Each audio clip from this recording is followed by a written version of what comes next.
So I was thinking about today's dose and yesterday's dose and decided that I needed to come up with something good. Not that I don't think every single one of my productions are an absolute hit because somebody has to, so it might as well be me, right? But I'm still going through this book by this Steve Ranella guy, and hopefully, hopefully some of you have taken a look at it. It's very interesting, and also interesting too was that I got a comment on the last dose from a vegetarian, and I would like to take a moment and address that because it ties into this section of the book Meat Eater by Steve Ranella.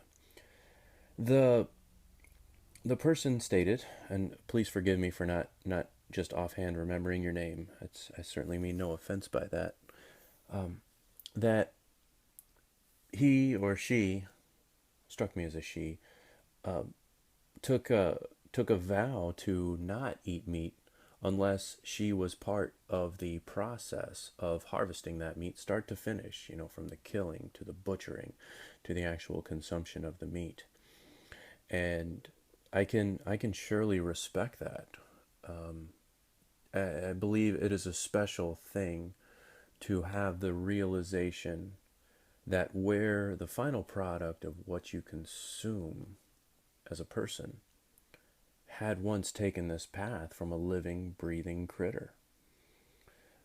And I believe that sensitivity of the process is something that, believe it or not, vegetarians, vegans, and hunters all share.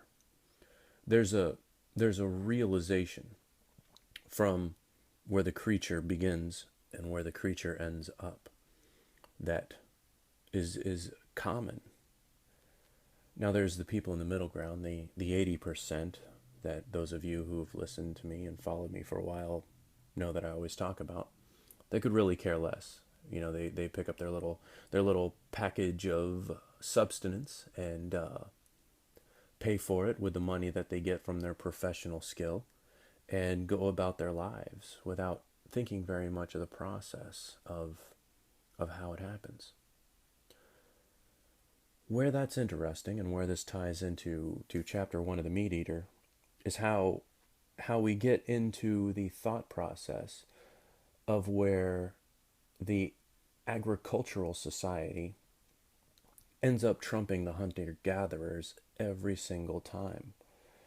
The production and the streamlining of a food source beats out the people who follow this matriarchal process of hunting and gathering what naturally cultivates in the environment around them. Interestingly enough, a vegetarian and a vegan, they're on the agricultural side in the sense that when I think of agriculture, I think of things like corn and soybean and broccoli, and not necessarily the process of what these people are looking to accomplish and their health and whatnot. But what's fascinating is how, while agriculturalism and hunting is at odds, how it seems to have a very united fate in what the society looks at. The the hunter and the farmer are both people that are nearly of a dying breed, if that's what we define agriculture as, and that's what I'm thinking of it as in this.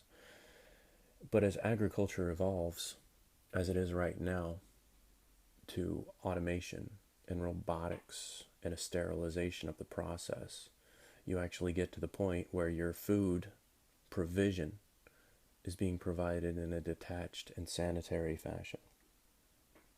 Is that dangerous? I believe so. I believe so. I personally believe that there needs to be an appreciation of the process. I believe there needs to be an appreciation of the energy and the sustenance that keeps us going. Because there needs to be value associated with our lives in order for there to be that essence of matter. Because there's value that goes into your life. There are people that are sacrificing for you right now.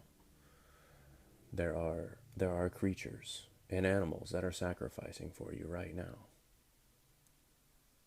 And I think it's an important thing to be aware of it.